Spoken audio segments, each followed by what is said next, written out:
What's up, everybody? It's Mr. Talkbox. Check it out. You need to subscribe. Come on. Boy, DOA playlist. Let's get the funky. YouTube family and YouTube world, I hope you're well and blessed. Look at here. Let me tell you something. I know y'all see that dude right there with them glasses on right there. That dude right there, you know, that's my fan bam, pun intended. But listen here, check this out. Listen, today is special. When I tell you it's almost like a family day on the playlist, it's like a family day. I got a special dude here who's a part of music history in our generation, and I'm just proud of him. Put your hands together, show your love for my brother, the one, the only, Brian Alexander Morgan. Give it up, boy. Bam. What's up? Hey, this initial game ain't no joke. These initials mean something out here in these streets. Man, what's up, man? How you doing, D? Man. Thank you so much. And so sorry for the technical difficulties. You know, I'm in here, man. Man, dude, no, thank you. First of all, man, I want to say thank you for, dude, I know how busy you are, man. I thank you for hanging out with me for just a few minutes, man. I'm not going to keep you long, man, but I'm just glad, you know, you come and hanging out with your brother, man. It means the world to me. I don't take it lightly. I appreciate it. Thank you, man. How you doing, little bro? I'm good, bro, man. Just listen, man. Rolling with these punches and this, you know, that over 50 thing is a real deal. You start dealing with all kind of, you know, realness. Ain't nothing, ain't no joke no more, right? Come on, man. Come on, man. But the good thing, but you see, I'm an old 50. You a young 50, so you know, you still a youngster, man. Big D, I'm about to be, I'm on that other side on this next one coming up in October, bro. Woo! Man. Hey, I feel blessed that I'm still young-minded enough to really stay in touch with what's really going on. And like, I think a lot of people expect, you know about this, a lot of people our age can get really cynical and be like, you know, screw everything and screw everybody. And I just can't do that. Like, I can't do that. So in order for me to stay even remotely viable, I have to know what's going on at all times. Well, man, you know, the beautiful man, you're that and more, man. You're still relevant, man, after all these years and after the history that, you know, we've been through and experienced life and ups and downs, man. And you know, you still standing strong, man. I'm very proud of you and your story, man. Let's get to it, man. So Brian, how do you go from, you know, Wichita, Kansas, right? Yeah. To Sacramento, California. How does that happen, man? Just give me. That is crazy, right? Yeah. Bro, wait a minute. And this had the nerve to start out in LA, though, a whole year ahead. So, like 1986, we thought we were about to be on, and I say we, it was a me and a girl, Lachelle. She's in Sacramento right now. Lachelle Matheny, shout out to her, my heart and soul. Grew up with her. She was in that group Cachet with me.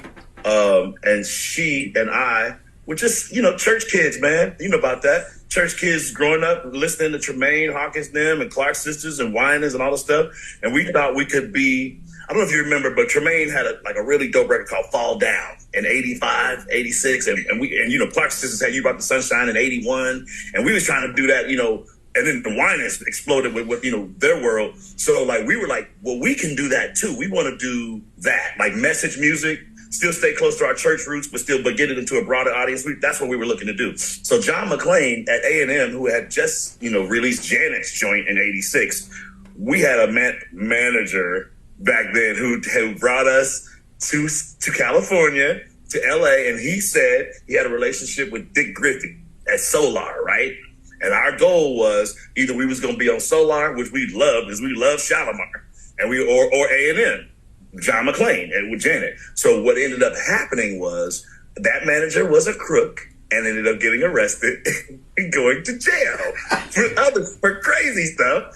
And we were stranded in LA with no way to get back to Kansas. So we spent the whole summer of 86 just stuck in South Central, bro, like living with my girl Lachelle's sister, lived in South Central, 101st and Century. We talking hood. We talking 1986. We talking Batarams. We talking crack. We talking, it was the hot summer of 86 when everything was going crazy. You know that. And it touched Sacramento. I know that for a fact because everything spread from there, from that summer, all the way across the country, all the way into Kansas. Like when we're talking crack and we're talking all that gang stuff, right? So we're thrown right in the middle of that in 86. Well, maybe after 5 months of realizing how we're going to get home, we got this call. John McClain had said he was interested in us at A&M, but he wanted us to go through their Christian division, which was called Word Records. So that's where they had Amy Grant and all those kind of artists, the white people. So we was like, wait a minute now, hold up. That's a long way from Fall Down, Tremaine. We want to be where the soul and the funk is. He's like, you guys, I think I got to do that. You got to do it through there. So we had to go to Texas, drove to Texas to meet with the Christian side of it. Their contracts were horrendous, and we just refused to sign. So we limped back to Wichita, tails between our legs. Like, listen, I think that's the last time I think I ever had a whole 2 different families come together and just pray on us. Literally, like, pray around us. Like a prayer circle at my mama's house. Because it was devastating that we had done that whole summer of that and then had to come back.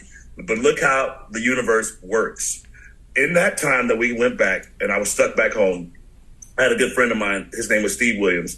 He was a huge Club Nouveau fan, and I was not. I was the arrogant.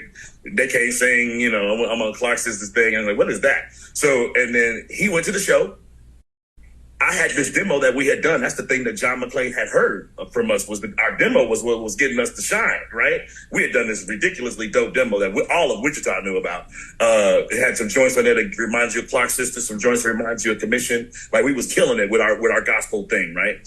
Well, my friend Steve was like a big old Club Nouveau groupie, so he went to their show, like chased them down after the show, followed Jay King to their hotel, gave Jay King my tape that we had that was about to get us signed at A&M, and Jay King called me from the hotel room and said, hey, man, I don't know who this dude is, but he gave me your tape.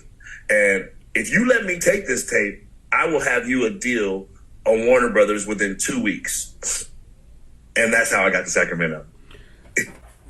Okay, so I know the second part of the story, but B, I didn't know about the LA thing, man. That's crazy. Yeah, this is the first time I'm hearing it. Before. Yes, sir. And I haven't really said a whole lot of that detail like I did. I want to save that for you because you're such family. Like I wanted you to hear that because I didn't really get the details of that even on my Questlove thing.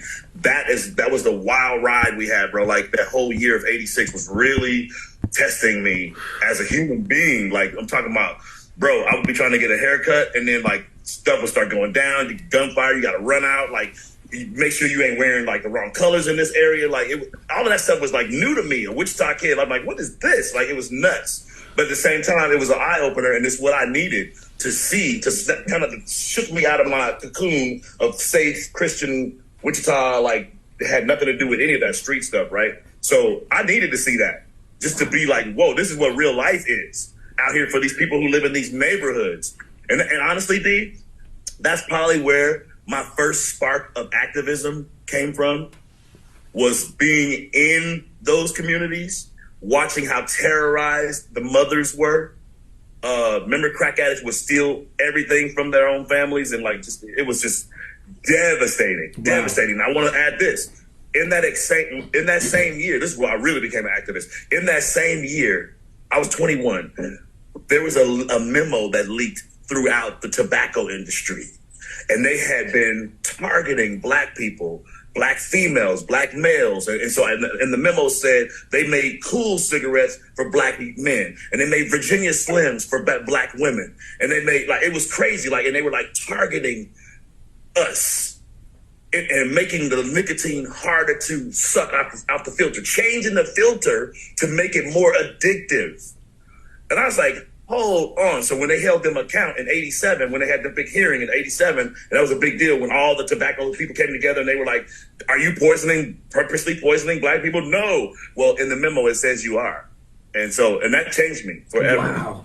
Man, I was like, that's crazy. B, that's crazy. That's crazy, Yeah. dog. But I listen. started looking. I started paying attention, bro. From then on, that's why I am the way I am. Like about information.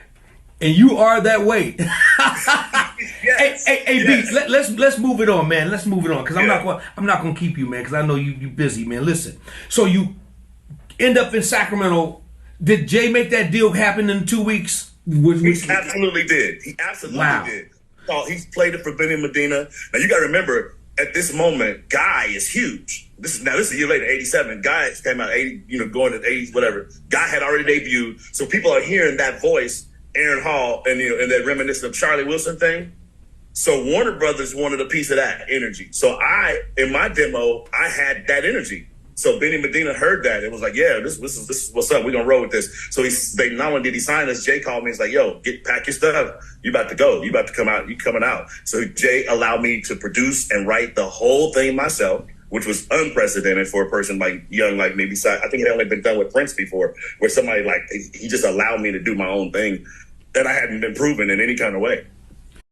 So it was amazing. So B, so let's give a shout out to the big brother, man, because I know that story also well. So we're gonna shout out Jay, man, Jay King, man. Absolutely, I wouldn't even be. Yeah, man, I wouldn't be. But Jay, you would know nothing about me, bro. so I'd just be the kid in Kansas. So let's move it up a little bit, man. So the name of the group was called. What was the name of the group? Cache was that group. Cache was that group, and the Cache consisted of you and who else? It was me, Lachelle Matheny, and it started out with me, Lachelle Matheny, and my friend James Williams, rest in peace. It was three of us. Okay. James actually didn't make the trip to Sacramento when we moved, but because of drug issues and like how crack had our people like in a vice grip. I don't know if you remember that '80s. I know you do. Oh, come on, how many man. people did you know that affected your life, man? Like was in a real way, right? Come on, bro. So we had to send him back, bro. Wow. So Doing a duo. Brian, listen, man. I want to get to the meat, bro. We got to get to the meat because it's too big. It's so big. So, man, how does Brian Morgan's music get to SWV? How does that happen, man? Because they were demos, correct? They were demos. Right, for sure.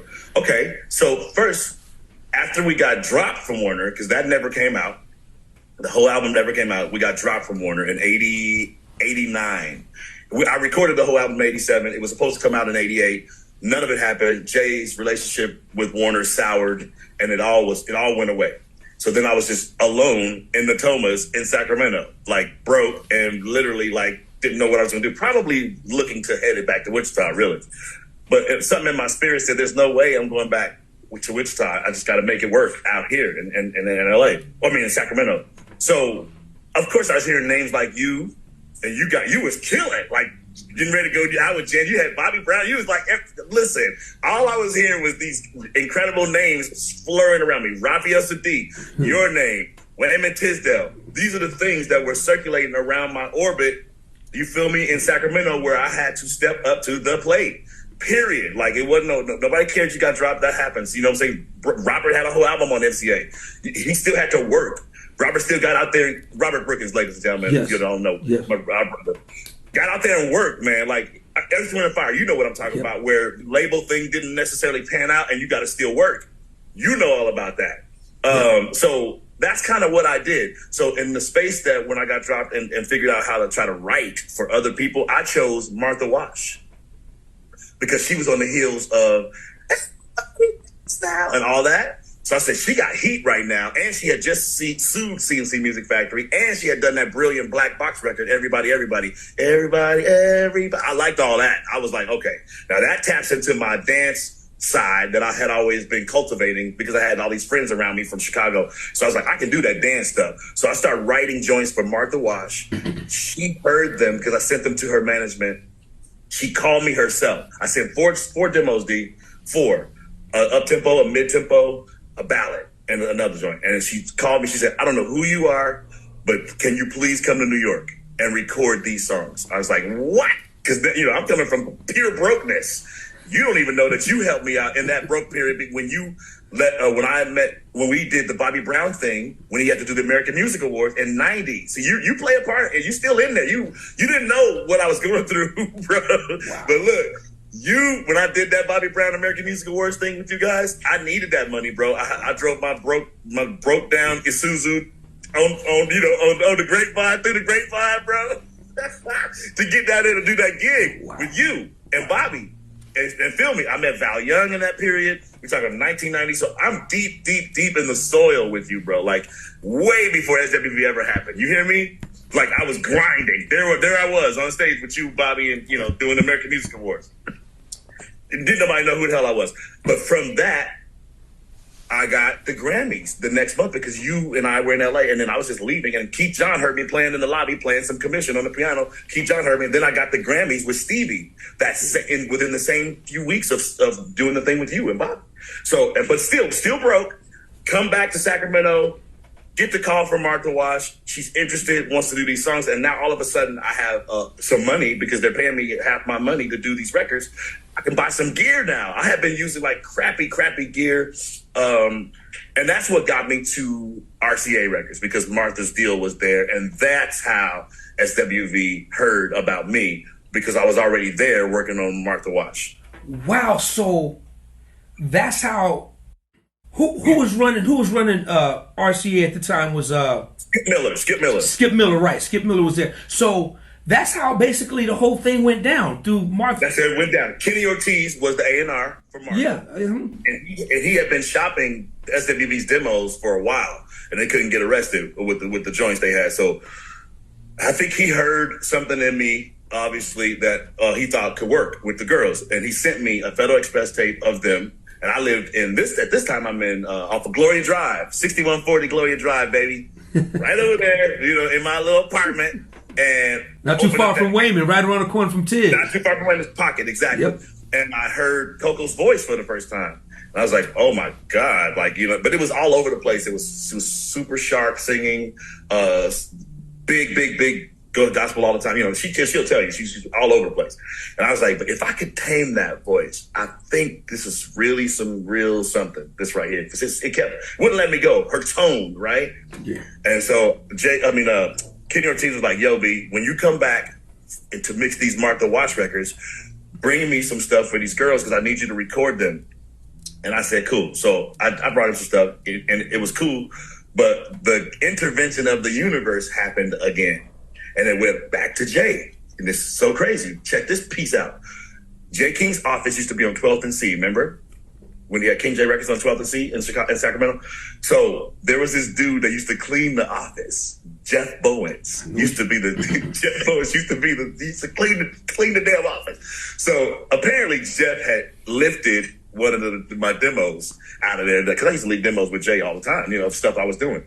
So he had a demo that happened to have my demo of Week on it, back from the Cachet, like ending of the Cachet years, 89. So I had done Week as a demo on myself.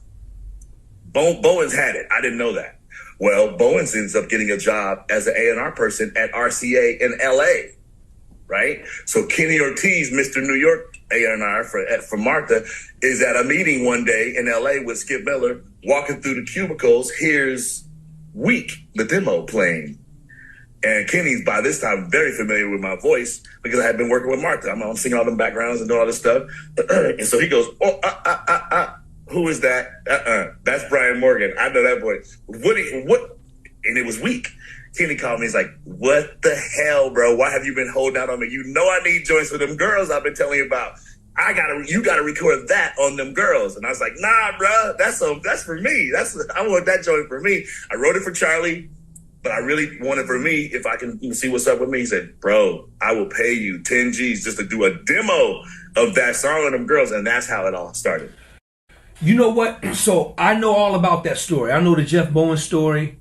Mm-hmm. I know Jay King was not happy at all. Me and Jay, we talked about it today. We laughed about it. But I know that story oh so well about Jeff because, Jeff, I'm good friends with Jeff, and he told me the whole story. But now, one thing so Brian, I got to ask you a question about Week that I always heard. I didn't know if it was real, and I don't know if we ever talked about it. Is it true that you cut weak on a Casio keyboard? Is that true? No. I cut Martha Wash's stuff on a keyboard like a Casio keyboard. But the cool thing about Weak was that Alex Hill, do you know Alex Hill? He used to be in LaRue. Yeah, absolutely, yes. But more importantly, he was in Timex Social. Exactly. Whole rumors and all that. So Alex, when I had fell out with my girl Lachelle in this particular moment and had got kicked out of the apartment from her, Alex Hill let me stay with him temporarily. Alex had a nice little setup in his place at his apartments in Park City. Park City Apartments right there on San Juan and Truxell. He had a Roland. He had a MU. Remember the MU samples? He had all that stuff. So I did Weak on regular gear. He had a D50, Roland D50. So I did all that stuff on a regular nice gear. And he had a Lindrum. So I did the beat on the Lindrum. So that's where the demo from Weak got done, was at my friend Alex Hill's apartment with real gear. Man, listen. It was life changing, even over 30 plus years later. Yes, sir. Talk about, first of all, run off the songs that you did on SWV that just changed, not only changed your life but so many others' lives and changed the world of music, man. Well, certainly the debut, because of first of all, let's talk about the fact that today you don't have an album with 6 singles deep energy, like 6 hit singles deep. Like that's what we grew up on, right? Michael, 5 and 6 singles. Janet, 5 and 6 singles. Like that's our era where the albums had real solid hit singles, bro. Like Stand Alone, this joint was a gold single, that joint was a platinum single, like that kind of thing. So on that album, I did the debut. Well, the thing that broke through for them was I'm So Into You first, was a gold single. That went to number 6 pop. Okay. And then Weak was after that, a million seller, number 1 pop, platinum single. Right Here, and Thank God Kenny did with Human Nature. So that went to number 2 pop. And then Always on My Mind was the last single from that. And then we had Anything is on there, which became a single from the Above the Rim soundtrack via the remix, Wu-Tang. So I mean, it's all from one record, bro. That's insane.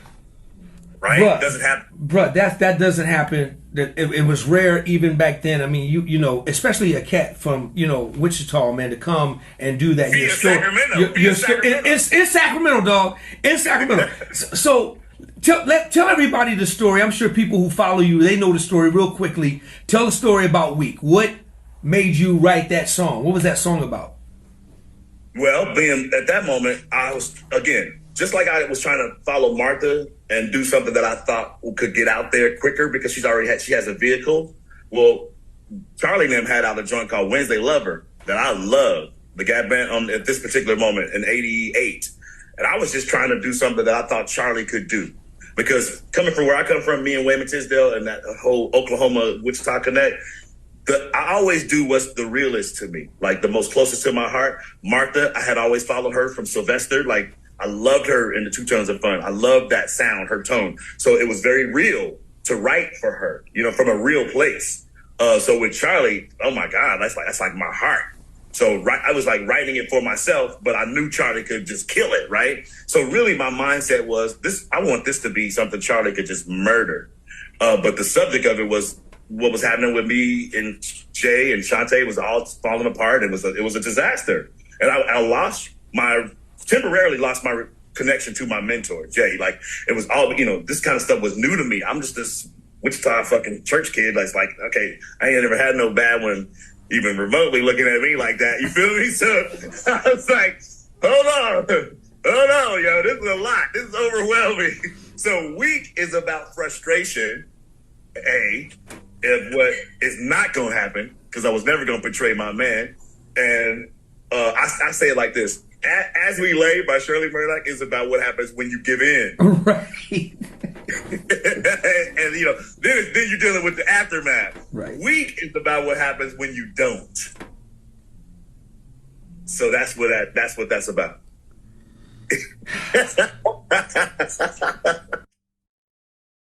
dude. It's a lot, right? I mean, it's so much.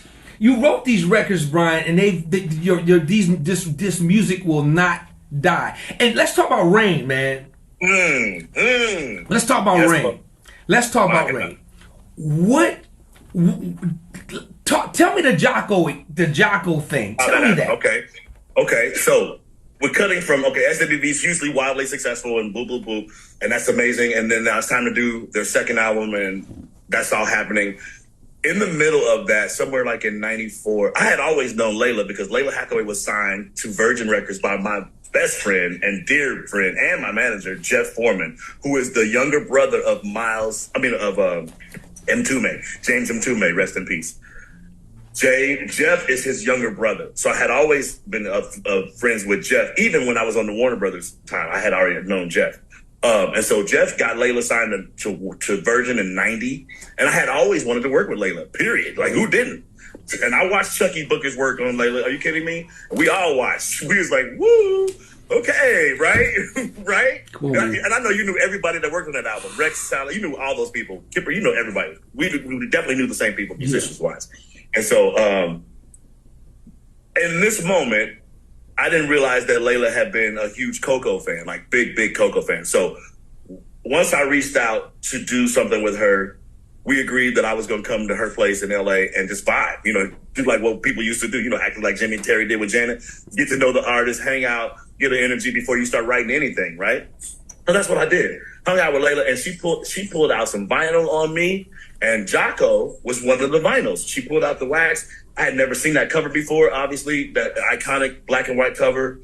And I was like, man, what is this? And so when I put it on, first of all, I'm a bass. If I was supposed to be a bass player, but I mean, it just comes through my left hand. But other than that, I'm supposed to be like you, dude. I can't do nothing with no strings, but you know what I'm saying? But my heroes are bass players. Are you kidding me? James Jamerson, like, are my absolute heroes.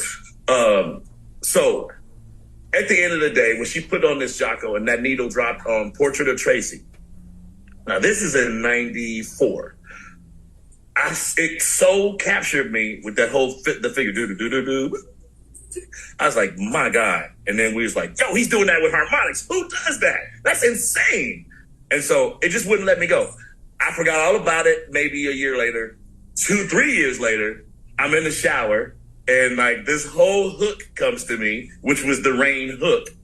The whole hook, that never happened to me before. With words and the melody, I swear I never used it. Usually the other way around for me. I usually get the music first and then write a melody to it. In this instance, the whole entire hook came to me with the words. And I'm telling you, it was like a vessel. I just received it. I ran my tail down to my studio. And this is in El Grove. I was living in El Grove, Laguna at the time. Not far from you. Exactly. You know that period. So I ran on there. I said, listen, God, if that Jocko thing that I played 3 years ago with Layla is in the same key as what I'm hearing this whole hook in, you are trying to tell me something. You are trying to tell me that these two things are supposed to go together. So before I played the Jocko, I wanted to put it in, in a key. Because I was, how you hear something and you got to make sure, what key is it in? Am I hearing that in? So I was hearing it in G. So I played the figure of the hook. Rain down on me, la, la, la, la, la. I played all that into my MPC. When I pulled that needle out and put that vinyl down on that Jocko and that joint went in the exact key, bro, I got the chills at number one. And then I was like, oh my God, that's my verses. That's the verses of the song. So I knew it would match completely with the hook, and it just did. And I've never done this, D. I stood there in a towel out that shower and put that beat together because I was being led. And that's just it. That's just how it went. And I knew I didn't want to sample it. I didn't want to sample it because I didn't want to have to deal with the master and all that stuff, right? So after I got the basic thing down, I called my man Skip. Plays the upright bass. What's my man's last name? You know Skip. He's there in Sacramento. Plays upright bass. I had him replay the notes. We'll get that one. I'm not sure. I remember his last name. But he came over and nailed the the little nuances that I needed, because I still needed it to be strings, right? And I just told him to do those little passing things, do. I wanted that in there, so I did that, sampled him from his actual cello. Wow. Big thing, and then put it in there. So people think I sampled him, but I never sampled Jocko ever. Wow, man, listen. That's still one of my all-time. I mean, all those records, man. I just was my favorite records even back then. But Rain was special. I'm so thank you so much. I listened, bro. I was a vessel on that one, and I think you can, bro. You nailed it, dog. You killed it. I obeyed. You killed it. Real quick, beat. That song has been refurbished. So all those records, man, have been sampled over and over, and it's nonstop. Man, real quick, man, because I know you got to go. Let's talk about some of the people you're working with right now, and what's going on with you right now. Okay, so we are definitely putting together a really cool celebration of the girls' debut, and with today's artist, and I'm gonna have interaction with the girls on there. It's a EP that's literally got all the hits, but reimagined by me, reproduced. The tracks reproduced, and I think it's gonna be a nice treat. And it's gonna have an unreleased joint from SW from '95 called "What You Can Do," and a new record with a kind of a reunion of sorts of me and the girls. So get ready for we want this to be a gift to the fans. Wow. For supporting us for this long and sticking with us. And then that's why we're putting today's artists on it, so the new fans can hear themselves in that context. You feel me? Man, that's dope. B, talk about some of the artists, man, that has been sampling and using your music, man. Man, we got Chris Brown for sure, a whole nother hit record with She Ain't You in 2011. The whole thing's kicked off really nicely in 2005 with Chingy and Tyrese with Pulling Me Back with Rain.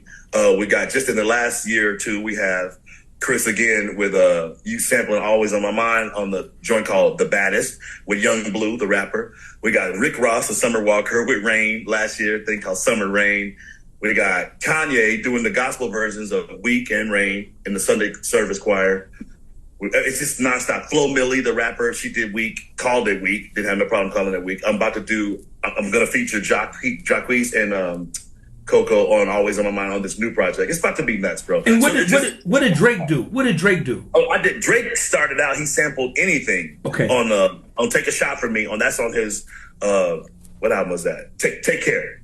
The Take Care album from 2011. Okay. But after that, 40 hit me up and asked me to have anything original for Drake. And so I ended up on the Drake Fuse album with a joint called Nine. Right. So that was 2017. Right. And then after that, I did a joint on Khalid called On the Way in 2018, which did really well for Khalid. It's featuring Ty Dolla $ign. Man, but it's just keeping me in the mix with these new kids, man, like in every way. I got a session coming up later today with one of the dopest beat makers from the Netherlands. I'm always mixing it internationally, like for real. Dope, man. Listen, B, I know you got to go, but I got to ask you this question. I'm going to let you go. You got 4 producers that you're going to put on the top. See, this could be a vocal question to you, producer question to you. I'm thankful that's not a bass question to you. So your 4 top producers, man, you're going to put on Mount Rushmore. What 4 they going to be? Woo, that is an incredible question. Jesus. Help me, Lord. Okay. All right. So, producers. Mount Rushmore. Only 4. I gotta start with Quincy for his just resilience and ability to move and shake in so many different worlds and be brilliant in all of them. So Quincy, number 1. Jimmy and Terry, for sure, because of their influence on me and how they understood melody was king, and that no matter what they did beat-wise, if that melody and lyric wasn't there, it doesn't come together. So if you listen to all their work, no matter what the production is doing, them lyrics and melodies are incredible, period. So that was a huge lesson. Jay Dilla for changing the way we think about rhythm and how we approach rhythm and timing. That's huge because that's James Brown for changing it in the first place. And then I guess that's my 4 because everybody else after that. Yeah, well, you keep going. I'm gonna add a 5th, man. We're gonna add a face to Mount Rushmore, and we're gonna put my man Brian Morgan up there because, man. I was gonna say Timberland. You definitely need to be up there, man. Because, dude, it's rare. Don't make me cry. No, dude, when you have records that just gonna your music is gonna be here, man, till long when we're gone. And that's an awesome accomplishment, man. At such a young age, brother. Man, I'm proud of you. Man, I love you. Hey, man, tell everybody how they can reach you, little bro. Oh, please follow me on Instagram, B_A_Morgan, and on Twitter. Well, never mind. Forget that. Whatever that was. Just find me there. Just find me on Instagram. That's the best way to catch me, yo. And I really do answer DMs. I really do talk to my people. Like I answer. You talk to me in my comments. I'm talking back. Right, you know that, D. Yep. You can see that, right? You're like, damn, D might need to like not talk back so much.